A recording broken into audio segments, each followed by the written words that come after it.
Today's appropriate title should be How to Derive the Mass Energy Equivalence in Bilingual Language. Now देखो एक Einstein का एक famous equation होता है energy is equal to M C square. No energy mass equivalence ये कहता है कि जो भी मास होता है ना that should be converted into energy. अब जैसा कि हमने एक फिगर आउट किया है कि एक स्पेस है जैसा कि इस पर उसका मास m है, अगर वो स्पीड ऑफ लाइट c से अगर ट्रेवल करता है देन अगर किसी भी मेटल सरफेस पर अगर इलेक्ट्रॉन इजेक्ट करता है तो some energy should be released. या तो आइंस्टीन का फेमस इक्वेशन है कि energy is equal to M C square.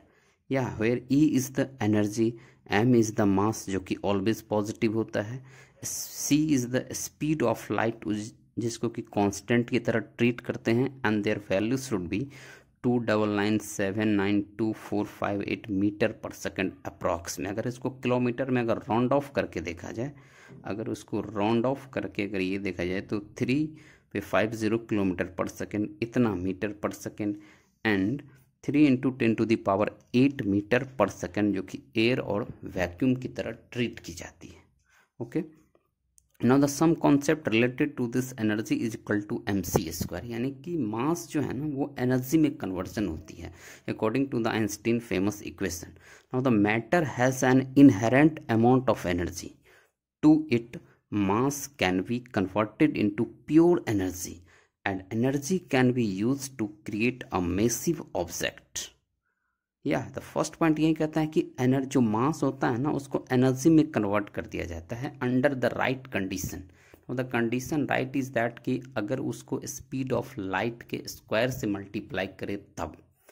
Okay, now the next point is the in physics mass energy equivalence is the principal that anything having mass has an equivalent amount of energy. मतलब कि इस दुनिया में किसी के पास भी अगर मास है that must contain energy. Now the mass depends on speed. अब देखो कि एक आइंस्टीन के रिलेशन से ही एक रिलेशन बनता है. जैसे बोला जाता है कि charge always comes with mass but उल्टी इज नॉट ट्रू. मतलब कि चार्ज ऑलवेज मास के साथ आता है लेकिन उसमें क्या होता है कि charge should be divided into 2 parts, positive and negative. But मेरे को यहाँ पे मास को जो है ना ऑलवेज पॉजिटिव लेना है. जैसा कि एक फेमस इक्वेशन के थ्रू हम लोग समझते हैं कि m इज इक्वल टू होता है m naught upon under root 1 minus v square upon c square. अब देखो यहाँ पे क्या है कि जनरल लाइफ में हम लोग को ये चीज़ देखने को नहीं मिलता है. जहाँ पे जैसा कि इसमें m नॉट को बोलते हैं रेस्ट मास, m क्या हो गया मास ऑफ द बॉडी, यानी किसी बॉडी का मास कैसे वेरिएबल होता है आफ्टर द जैसा कि उसका टाइम स्पीड, जैसा कि वो स्पीड के साथ अगर बढ़ता है तो. अब जैसे इसमें क्या है कि ये देखो v हो गया वेलोसिटी जो कि किसी मैन का हो सकता है या किसी आदमी का हो सकता है. वो कितना हो सकता है 50 kilometre per hour, 40 metre per second, यही सब. और वो as a compare to speed of light बहुत कम होता है और इसीलिए इसको नेगलेक्ट करके इसको जीरो के इक्विवेलेंट कर दिया जाता है. Now final will be gives m naught upon under root 1 minus 0 approximate 0. तो m इज इक्वल टू क्या हो जाता है m नॉट. कहने का मतलब ये हुआ यहाँ पे कि जनरल लाइफ में हम लोगों को ये चीज़ का फील नहीं होता है कि अगर हम जैसे दौड़ते हैं या स्पीड मेरा कि 50 किलोमीटर पर आवर हो जाता है या 40 मीटर पर सेकेंड हो जाता है तो ऐसे सिचुएशन में हम अपने आप को ये एनालाइज नहीं कर पाते हैं कि मेरा मास बढ़ रहा है कि घट रहा है.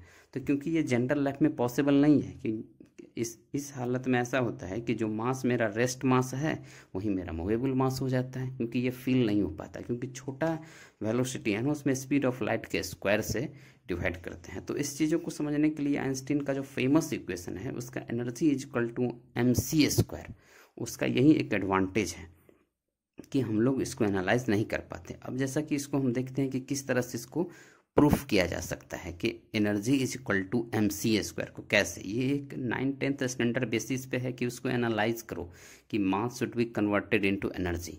बट ये 100% अगर प्रूविंग के साथ अगर देखा जाए तो जैसा कि देखिए हम लोग उसको समझते हैं कि किस तरह से इसको प्रूव किया जाएगा. अब जैसे देखो, अब हम लोग समझते हैं कि firms Planck's quantum theory. Yes, अब जैसा कि देखो कि एक प्लांक्स क्वांटम थ्योरी से हम लोग समझते हैं इसको कि किस तरह से इसको किया जाएगा। अब जैसे देखो, इसमें क्या है कि प्लांक्स क्वांटम थ्योरी कहता है कि energy is equal to H nu, जहाँ पे न्यू क्या है, फ्रीक्वेंसी है। Energy is equal to H into C by lambda, यानी कि फ्रीक्वेंसी इज इक्वल टू होता है सी बाय लैम्डा। सी हो गया स्पीड ऑफ लाइट और एच हो गया प्लांक्स कांस्टेंट। जैसा कि देखो कि इसका वैल्यू होता है प्लांक्स कांस्टेंट का, H is equal to 6.63 into 10⁻34 joule second. अब देखो सबसे बड़ी ये है ना साइंस में कि अभी तक ये इसका वैल्यू फिक्स नहीं है। प्लांक्स कांस्टेंट का वैल्यू अभी भी रिसर्च के दौर में है, यानी इस पे अभी भी रिसर्च किया जा रहा है कि इसका एप्रोप्रिएट वैल्यू क्या होगा। और बशर्ते कि ये स्टैंडर्ड वैल्यू एक दे करके इसका हम लोग अभी न्यूमेरिकल में यूज करते हैं, बट ये अभी भी एप्रोप्रिएट नहीं है, इस पर कुछ रिसर्च चल रहा है। अब जैसे कि देखो फ्रॉम, तो energy is equal to H C upon lambda, इसको पहला इक्वेशन हमने ट्रीट किया। नाउ तो फ्रॉम द डी ब्रॉगली इक्वेशन, अब देखो डी ब्रॉगली इक्वेशन के रिलेशन से हम लोग यूज करते हैं कि पता है कि lambda is equal to H upon P. H हो गया प्लांक्स कांस्टेंट, पी हो गया momentum. Now the momentum should be converted into H is equal to M भी। अब यहाँ पे क्या है ना कि वेलोसिटी मेरे को स्पीड ऑफ लाइट के इक्विवेलेंट है। अब यहाँ पे जो हम वेलोसिटी यूज करते हैं वो क्या है कि स्पीड ऑफ लाइट के इक्विवेलेंट है। Now the lambda is equal to H by M C, इसको हमने सेकेंड इक्वेशन माना। अब क्या करेंगे कि putting the value of lambda, या मीन्स लैम्डा का जो वैल्यू है ना वो पुट कर दे रहा हूँ मैं। अब putting the value of lambda in equation first, पहला वाला जो इक्वेशन है energy is equal to H C upon lambda, तो लैम्डा का इक्वेशन इसमें पुट कर दिया तो we will gets energy is equal to क्या हो गया, एच सी अपॉन लैम्डा। अब देखो लैम्डा के जगह पे एच सी, और लैम्डा एच सी तो ऊपर में है, एच सी हो गया, लैम्डा की जगह एच सी बटे एम सी ऊपर चला गया, सी इंटू एम, तो क्या हो गया एम सी स्क्वायर। अब देखो मेरे को यही रिलेशन लाना था कि energy is equal to M C square.